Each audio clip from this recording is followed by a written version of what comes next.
A crane for Grandma.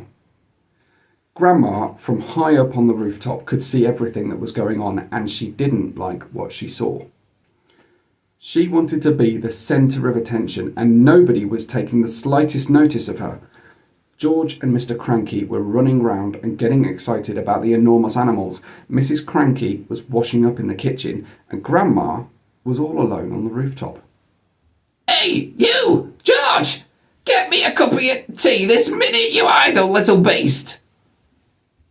"Don't listen to the old goat," Mr. Cranky said. "She's stuck where she is, and it's a good thing too." "But we can't leave her up there, Dad. What if it rains?" "George!" Grandma yelled. "Oh, you horrible little boy! You disgusting little worm! Fetch me a cup of tea at once, and a slice of currant cake." "We'll have to get her out, Dad. She won't give us any peace if we don't." Mrs. Cranky came outside and she agreed with George. "She's my own mother," she said. "She's a pain in the neck," Mr. Cranky said. "I don't care. I'm not leaving my own mother sticking up through the roof for the rest of her life." So in the end, Mr. Cranky telephoned the crane company and asked them to send their biggest crane out to the house at once. The crane arrived an hour later. It was on the wheels and there were two men inside it. The crane men climbed up onto the roof and put ropes under Grandma's arms.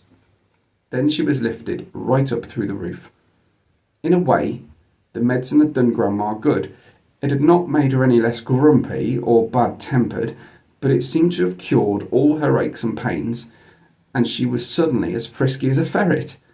As soon as the crane had lowered her to the ground, she ran over to George's huge pony, Jack Frost, and jumped onto his back.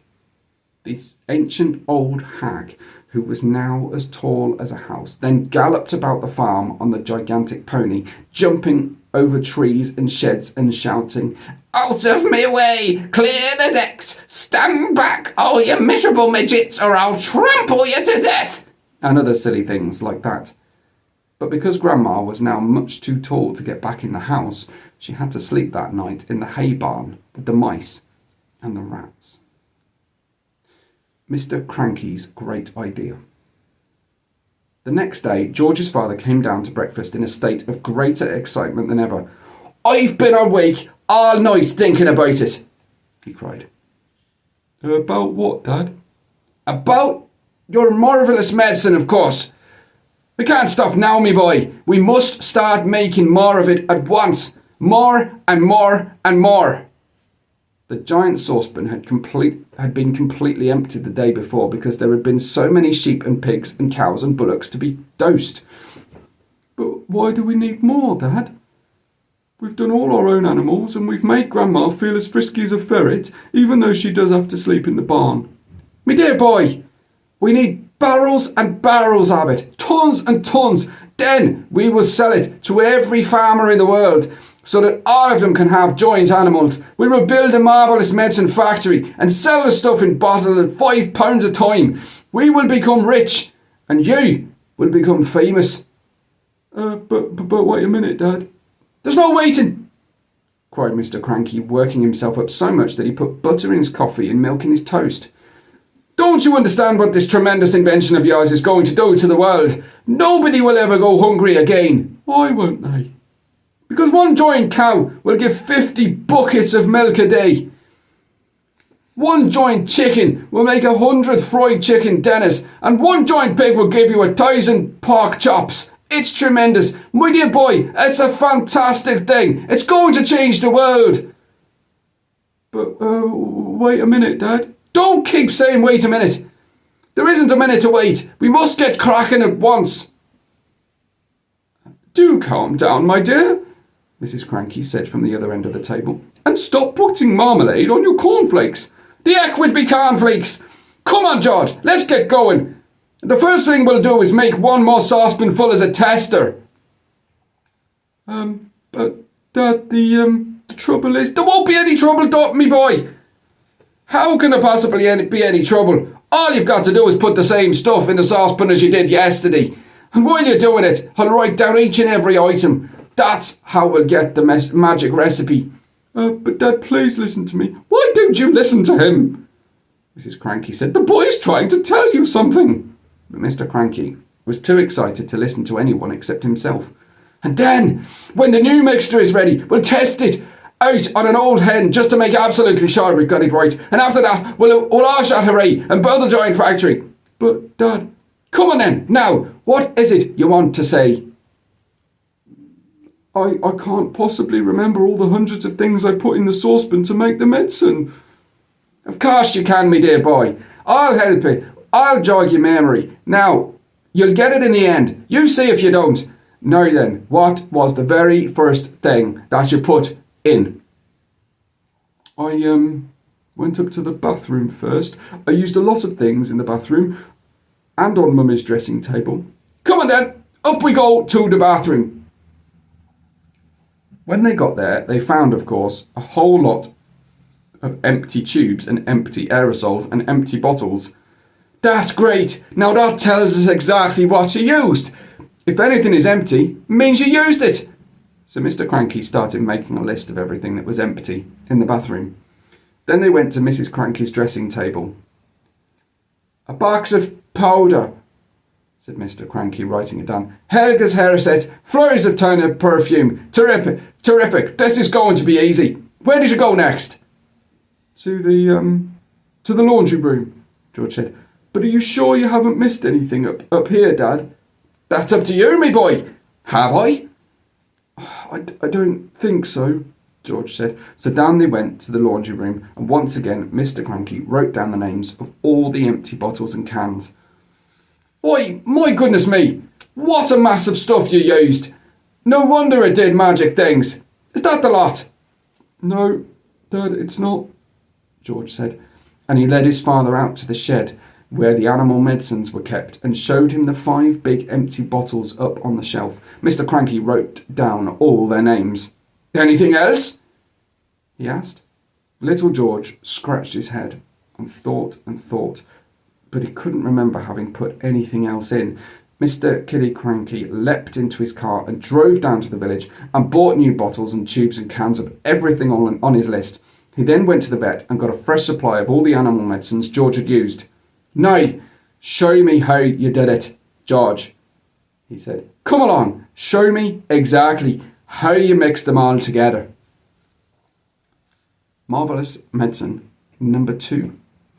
They were in the kitchen now, and the big saucepan was on the stove. All the things Mr. Cranky had bought were lined up near the sink. "Come along, me boy," cried Mr. Killy Cranky. "Which one did you put in first?" This one," George said. "Golden Gloss hair shampoo." He emptied the bottle into the pan. "Now the toothpaste and the shaving soap and the face cream and the nail varnish." "Keep at it, me boy," cried Mr. Cranky, dancing round the kitchen. "Keep putting them in. Don't stop. Don't pause. Don't hesitate. It's a pleasure, me dear fellow, to watch you work." One by one, George poured and squeezed the things into the saucepan. With everything so close at hand, the whole job didn't take him more than 10 minutes. But when it was all done, the saucepan didn't somehow seem to be quite as full as it had been the first time. "Now, what did you do?" cried Mr. Cranky. "Did you stir it?" "I boiled it, but not for long, and I stirred it as well." So Mr. Cranky lit the gas under the saucepan, and George stirred the mixture with the same long wooden spoon he'd used before. It's not brown enough," George said. "Wait a minute, I know what I've forgotten." "What? Tell me quick, because if we've forgotten even one tiny thing, it won't work. At least, not in the same way." A quart of brown gloss paint. That's what I've forgotten." Mr. Killy Cranky shot out of the house and into his car like a rocket. He sped down to the village and bought the paint and rushed back again. He opened the can in the kitchen and handed it to George. George then poured the paint into the saucepan. "Ah, that's better. That's more like the right colour." "It's boiling! It's boiling and bubbling, George! Is it ready yet?" It's ready. At least, I hope it is." "Right! Let's test it. Let's give some to a chicken." "My heavens alive! Why don't you calm down a bit?" Mrs. Cranky said, coming into the kitchen. calm down. Do you expect me to calm down? And here we are mixing up the greasiest medicine ever discovered in the history of the world. Come along, George. Dip a cupful out into the saucepan and get a spoon, and we'll give some to a chicken just to make absolutely certain we've got the correct mixture. Outside, in the yard, there were several chickens that hadn't any of George's marvellous medicine number 1. They were pecking about in the dirt, in that silly way chickens do. George crouched down, holding out a spoonful of marvellous medicine number 2. Come on, chicken. Good chicken. Chick, chick, chick, chick. A white chicken with black specks on its feathers looked up at George. It walked over to the spoon and went, peck. The effect that medicine number 2 had on this chicken was not quite the same as produced by medicine number 1, but it was very interesting. Whoosh! The chicken shot up 6 feet in the air and came down again. Then sparks came flying out of its beak, bright yellow sparks of fire, as though someone was sharpening a knife on a grindstone inside its tummy.